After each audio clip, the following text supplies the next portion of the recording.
반갑습니다. 소개받은 김기한이라고 합니다.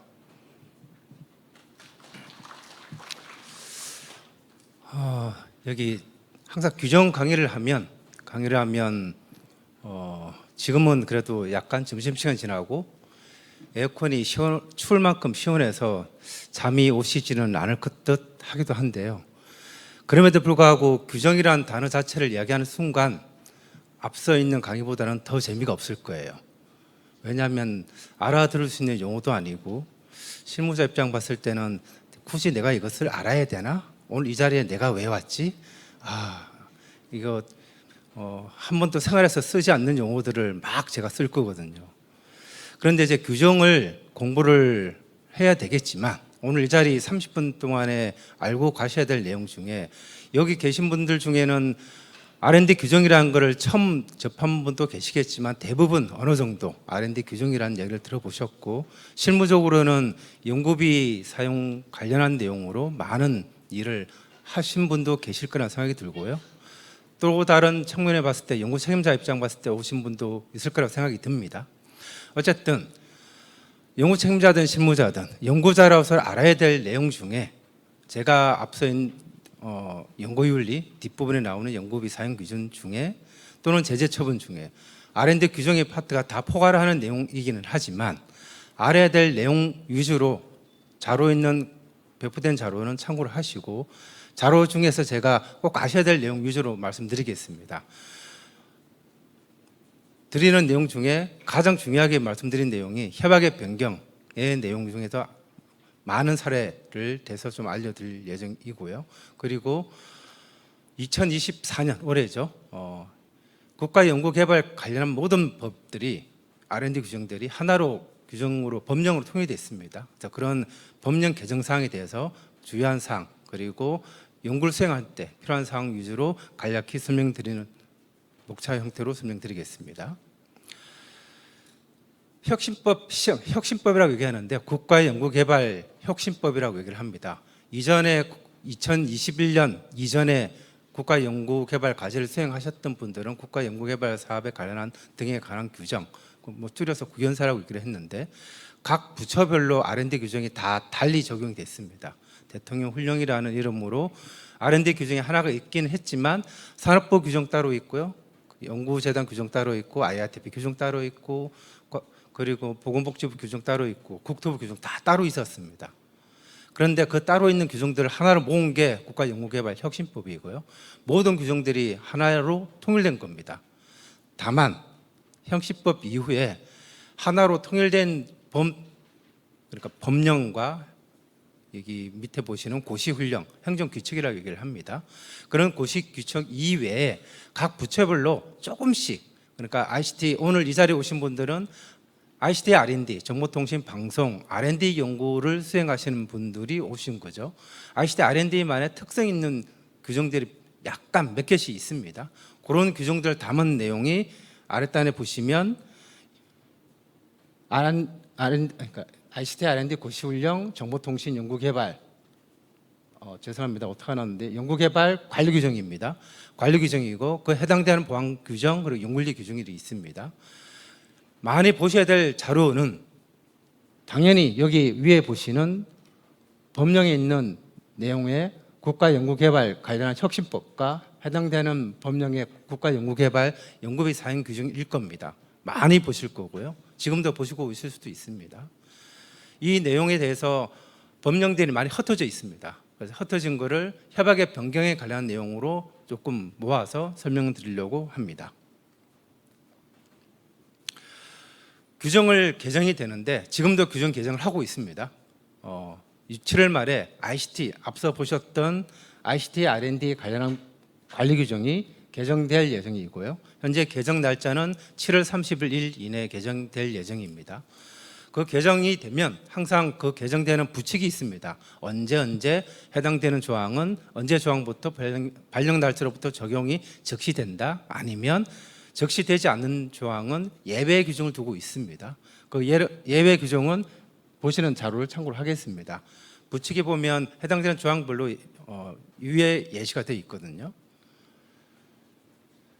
올해 2024년 그러니까 작년에 2023년 12월까지 법령 개정 제도 개선한 거를 제가 상반기 내내 설명할 때도 많이 이야기를 하고 있습니다. 하고 있는 내용 중에 지금도 2025년 올해 기준으로 2025년에 제도 개선을 할 거를 현재 행정 제도 개선 1년에 한 번씩 법령상으로 한 번씩 하도록 되어 있습니다. 이미 올해 작년 12월 29일 또는 올해 2월 6일 등으로 크게 법령이 개정돼서 현재도 진행 중에 있습니다. 진행 중 내용 중에 아셔야 될 내용 중에 몇 가지만 말씀드리고 이 파트 넘어가겠습니다. 3번에 보시면 지재권 포기 실한 내용이 있습니다.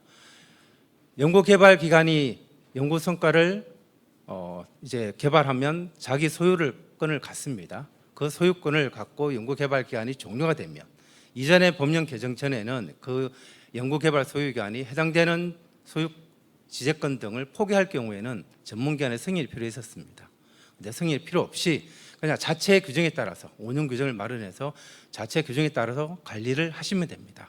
법령으로 개정이 되는 사안이라 요거는 이전에 수행을 많이 하셨던 분들은 개정된 사안이니까 꼭 참고를 해 주시길 바랍니다. 외국 기관에 있는 연구개발 지휘부가 있습니다. 혁신법이 발효가 되면서 국외에 소재한 기관, 산업체, 학교, 대학 등 해외에 있는 소재 대학이죠. 해외 기관, 해외 기관은 현재 협약의 당사자라고 하는 여기서 말하는 협약의 당사자는 국가연구개발과제 협약할 때 주관, 공동, 위탁 요 세 개가 연구개발기관의 협약의 당사자입니다. 물론 이제 앞에 전문기관이 있는 거죠. 그 협약의 당사자에 포함이 되지 않았습니다. 국외 연구개발기관은. 그런데 이번에 2월 6일부로 시행령이 개정이 되면서 외국 기관이 연구개발 기관이 지위를 갖게 됐습니다. 당사 조항이 있기는 하지만 어쨌든 지금이라도 해외 기관과 국제 공동 연구를 하겠다라고 하면 협약의 변경을 통해서 진행할 수도 있습니다. 다음 장에 보시면 연구 성과가 있는데요. 기본적으로 여러분들이 수행하는 모든 과제들은 저희가 보안 등급이 있는데 보안 등급이 일반 과제와 보안 과제로 두 개로 분류가 됩니다. 대부분은 99.9%는 일반 과제, 연구 성과가 대부분 공개되는 과제인 거죠. 그래서 대부분 비공개가 아니라 공개가 됩니다. 여러분들의 세금으로 R&D를 수행하는 결과물이 나온 걸 갖고 숨길 수 없는 거죠. 다 공개를 합니다. 그런데 보안 과제이거나 국가 안보를 위해서거나 아니면 특별한 공공이익을 위하여 국가 안보를 위하여 비공개가 필요할 경우 그 전체 과제의 내용을 예전에는 과제 전체를 비공개로 했는데 이제는 일부 또는 전부로 비공개할 수 있는 법령이 개정됐습니다. 이전에 수행하셨던 연구자분들은 꼭 참고를 하시길 바랍니다. 그리고 국제공동연구 있습니다. 사책 60이라고 되어 있는데요. 기본적으로 아시겠지만 모든 연구자는 3책 50, 연구자 책임자로는 3개, 연구자 수는 5개, 어쨌거나 과제 수는 5개까지만 수행이 가능한데 국제 공동 연구를 하는 경우 여기에 보시는 해외 기관과 공동 연구를 하는 경우에 4책 60 완화가 됩니다. 그리고 이제 크게 또 바뀐 게 하나 있습니다. 13번에 정부 지원 연구 개발비 기준이 바뀐 게 있습니다. 이전에는 여러분들이 사용하시는 연구비 중에 국제 공동 연구 개발비가 있었습니다. 그러니까 국제 공동 연구 개발비를 사용하지 않는 영리 기업이 국제 공동 연구비를 사용하지 않는데 국제 공동 연구 개발비는 해외 기관이나 해외 연구자한테 주는 돈이거든요. 그런데 영리 기업은 그 돈을 기관 부담 연구 개발비에 포함이 돼서 비율 계산이 됩니다.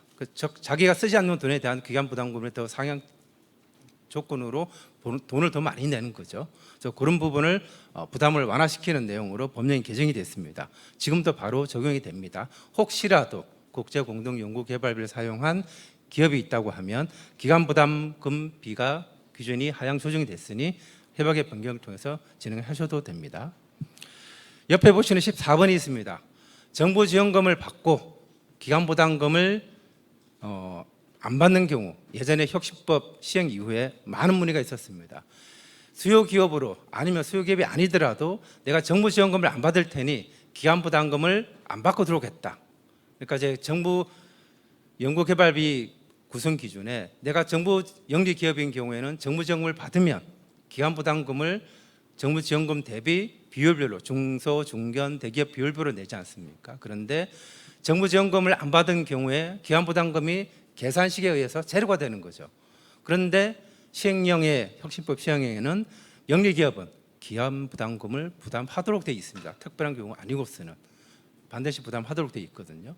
그래서 이제 시행령 일부를 개정을 해서 정부 지원금을 받지 않으면 기간부담금을 전부를 현물로 부담할 수 있는 내용으로 시행령 일부가 개정이 됐습니다. 이 부분은 지금 바로 적용되고 있으니 참고를 해보시면 되겠습니다. 향후 신규 과제를 적용 신청을 하실 때 이제 정부 지원금을 제가 안 받을 테니 기간부담금 안 받겠습니다. 영이 아니지 않습니까?라고 이제 그게 안 통한다는 거죠. 무조건 기간부담금은 최소 현물 부담을 하셔야 됩니다.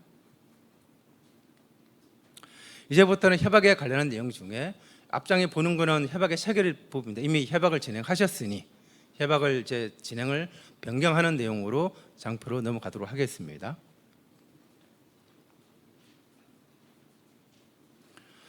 이 부분 국외 수혜 정보 있는데 그걸 잠시 말씀드리고 넘어가겠습니다. 앞장에 국외 수혜 정보라는 내용이 파트가 있었는데요. 여기 계시는 분들한테는 적용이 안 될 수 있습니다. 2024년 2월 6일 이후 공모된 이후에 협약하는 과제라고 하면 해당 사항이 있는데요. 신규 과제가 예를 들어서 지금이 6월 달이니까 저희 IITP 과제에 5월 이후 공모되는 과제가 있었으면 그리고 협약이 됐다라고 하면 그 해당되는 연구 책임자는 국외 수혜 정보 신고 의무 사항이 적용이 됩니다. 국외 수혜 정보라 함은 해외 연구 기관으로부터 국내 연구자가 해외 기관으로부터 받는 재무적 행정적 대가에 대한 신고를 의무화하는 제도입니다. 혹시 해당 사항이 있으면 저희 홈페이지에 가시면 국외 수혜 정보 신고 가이드라인이라는 매뉴얼이 있습니다. 그 내용 보시고 꼭 신고를 누락되지 않도록 해주시길 바랍니다. 아이리스에도 시스템화되어 있습니다. 3750은 이미 잘 아시니까 넘어가도록 하겠습니다. 그리고 ICT R&D, 물론 ICT R&D 특성만이 아니라 산업부도 있고 중기부 과제도 있는데 일자리 3종 패키지라고 해서 2019년 이후로 정부가 청년 인력 신규 채용을 활성화하기 위한 제도로 꾸준히 해오고 있습니다. 현재는 2025년까지 한시적으로 적용을 하고 있고요. 이 부분에 대해서는 영리 기업은 다 알고 계시라는 내용이 있는데 혹시 궁금한 사항이 있으면 Q&A 시간이나 뒷부분에서 별도로 문의를 부탁드리겠습니다.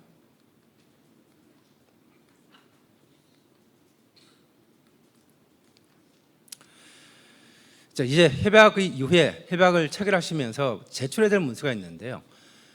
많이 빼먹는 문서들이 있습니다. 특히 영리 기업의 경우에 연구실 관리 활용 계획서 등을 빼먹고 오시는데 이전에는 연구실 관리 활용 계획서를 빼먹으면 협약 때 제출을 안 했으니 아니 된다라고 하는데 그것이 아니라 뒷장에 보시는 장표가 별도로 있는데 그 부분에서 별도 다시 설명드리도록 하겠습니다. 연구실 운용비 사용 계획에 대해서는.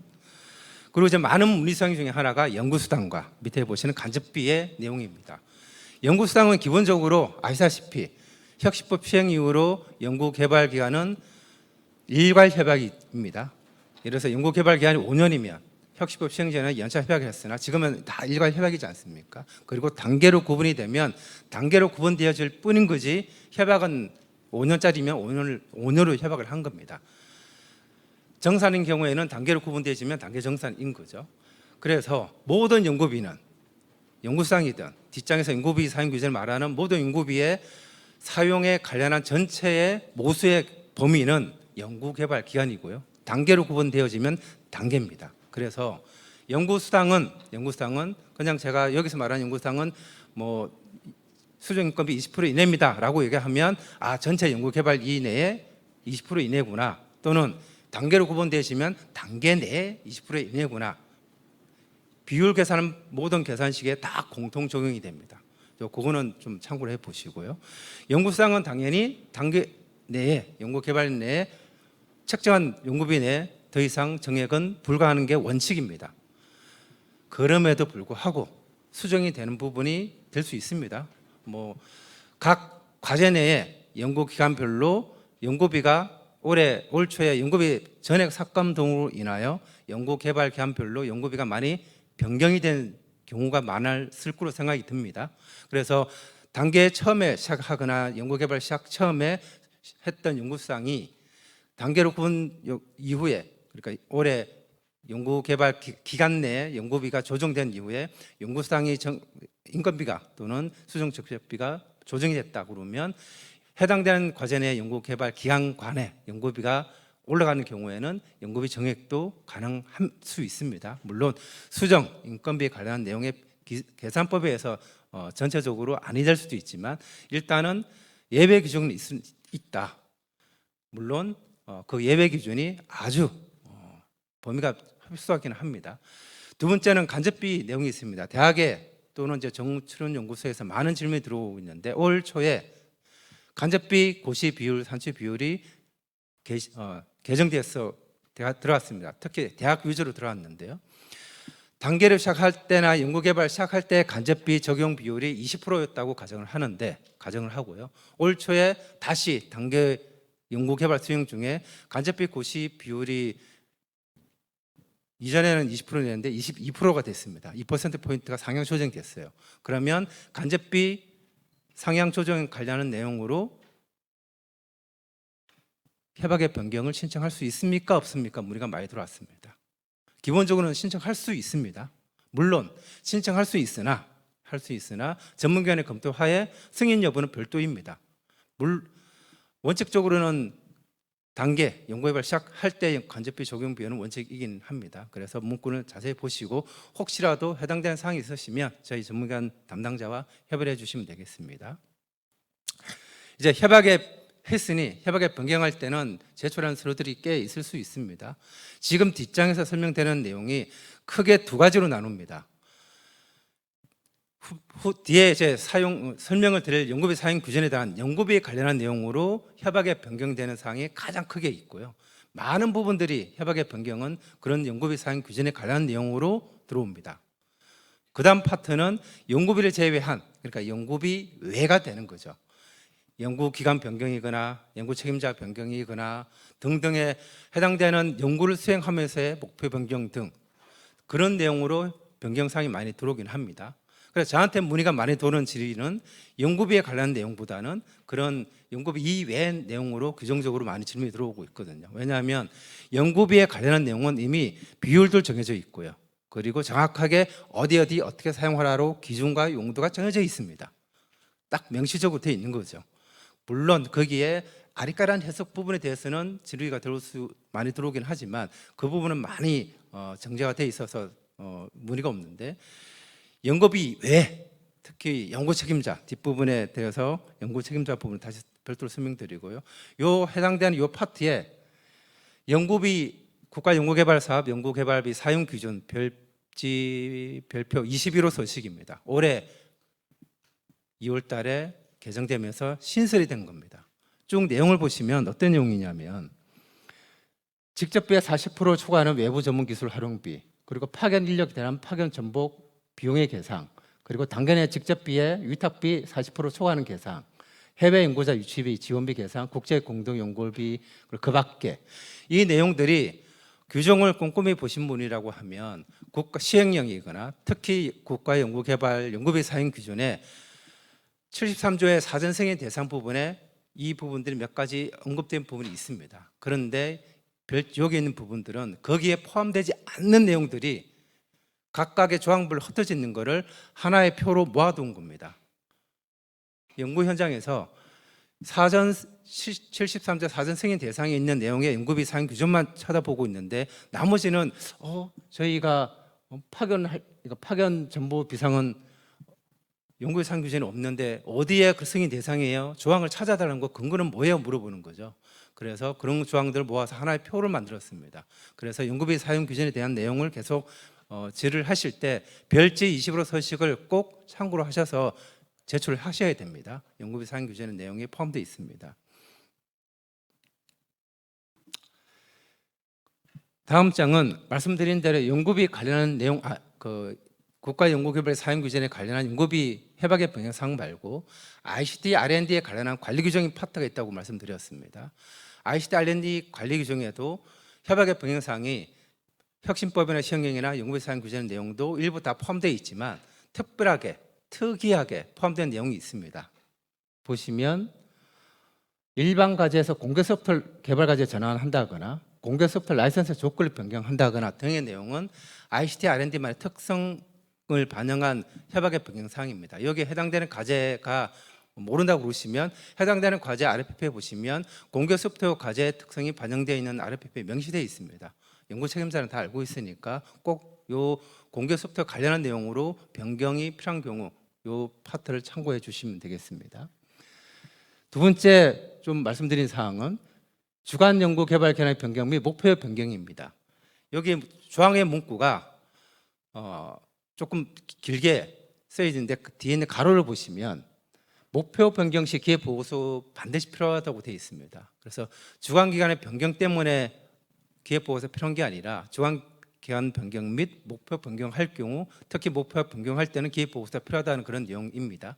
이거는 혹시라도 이 내용에 대해서 변경할 사항이 있으시면 참고해 보시면 될 것 같고요. 그리고 혁신법에 따른 내용으로 지금 현재도 규정을 개정을 7월 말에 하는 내용이 포함되어 있습니다. 연구 책임자가 있습니다. 혁신법 시행 이전에는 연구 책임자라 하면 주관기관의 연구 책임자를 저희가 연구 책임자라고 얘기했습니다. 산업부에서나 예전에는 총괄 책임자라는 용어를 많이 썼고요. 그래 연구 책임자와 총괄 책임자 같은 용어였습니다. 근데 혁신법 시행 이후로 연구 책임자의 범위가 공동과 위탁의 책임자를 연구 책임자의 범위로 확대 유권 해석을 했습니다. 그래서 협약의 변경을 할 때 예전에는 주관연구 책임자만 변경상이었는데 형성인상의 대상이었는데 공동기관의 책임자나 위탁기관의 책임자도 변경할 때도 승인 대상입니다. 그래서 이 문구도 관리규정상에서도 좀 애매모호하게 표현된 거를 주관 공동 위탁을 풀어서 협약의 대상 범위에 포함되는 문구로 규정을 개정 준비를 하고 있습니다. 그리고 혁신법 매뉴얼에도 해당되는 내용이 Q&A나 내용으로 표시되어 있습니다. 꼭 참고해 주시길 부탁드리겠습니다. 말씀드린 이제 연구비 사용 기준, 협약에 변경되는 사항 중에 가장 많은 부분을 차지하는 연구비 사용 기준입니다. 연구비 사용 기준 용도는 뒤에 다른 저희 직원이 설명할 때 참고로 보시고요. 이 부분에 대해서는 빨간색 위주로 보시는 게 포인트고요. 이미 연구수당이나 그리고 영리기관에 연구활동비 내 연구실 운영비 변경 내용이 있습니다. 표고 협약할 때 연구실 운영 계획서를 제출하라고 그랬거든요. 근데 협약할 때 제출하지 못했어요. 그러면 필요한 사항이 연구 수행 기간 중에 필요한 거예요. 그러면 다시 여기 보시면 총 금액이 정액되거나 품목이 변경되거나 특정 부분 순항 정액되거나 처음에 협약할 때 없었던 걸 추가가 된 거죠. 그러면 표를 작성하셔서 협약의 변경 승인상으로 승인 신청을 요청하시면 됩니다. 아예 못한다는 의미는 아니라는 거죠. 그래서 그것 좀 참고해 주시고요. 두 번째, 영리기관 현금 인건비 변경.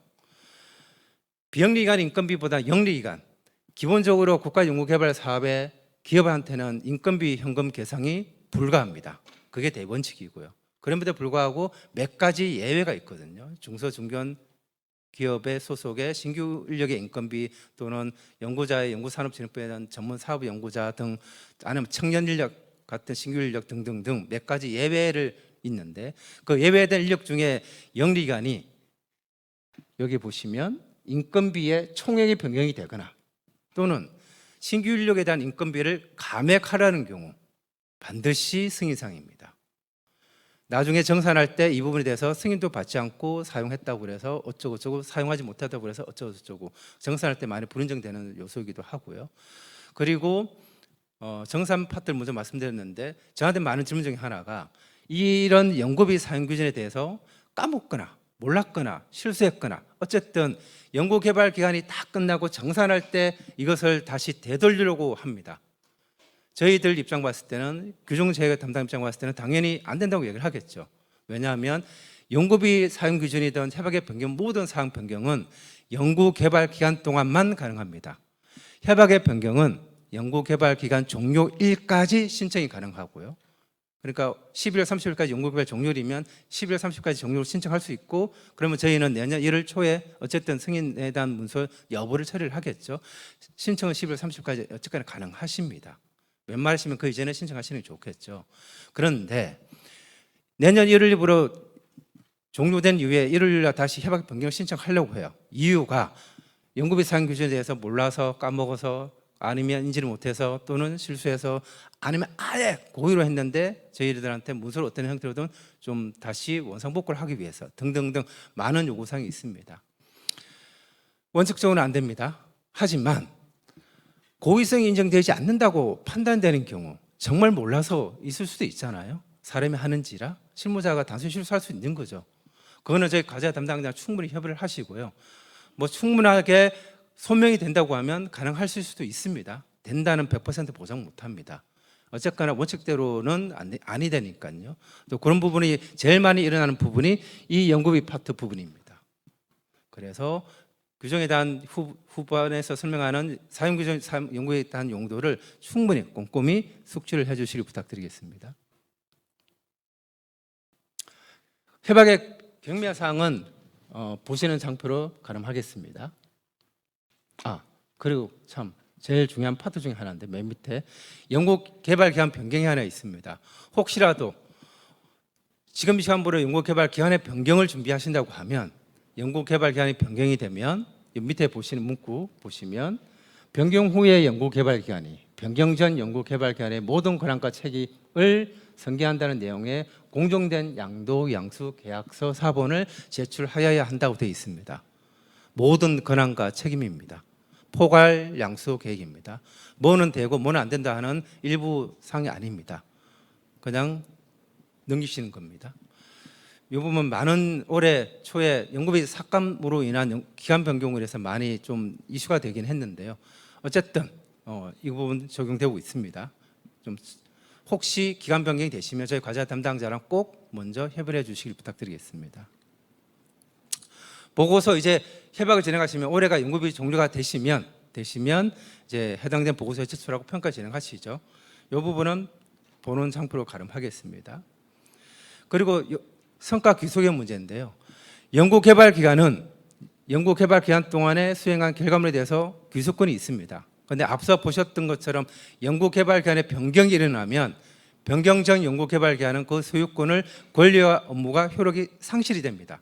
그러니까 없어지는 거예요. 변경 후 기간이 가지는 겁니다. 포괄 양수 계약에 의해서요. 꼭 참고해 주시길 부탁드리겠습니다.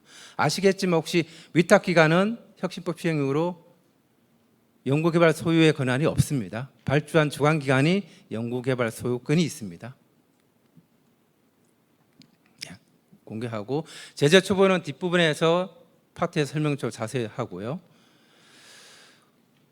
혹시라도 이 시간 이후에 문의할 사항이나 또는 해당되는 법령 및 규정에 대한 상세 자료 다운로드를 받으실 거면 보시는 책자에 저희 홈페이지 또는 아이리스에 보시면 R&D 신문고라고 해서 과제별, 사업별로 문의하는 장소가 있습니다.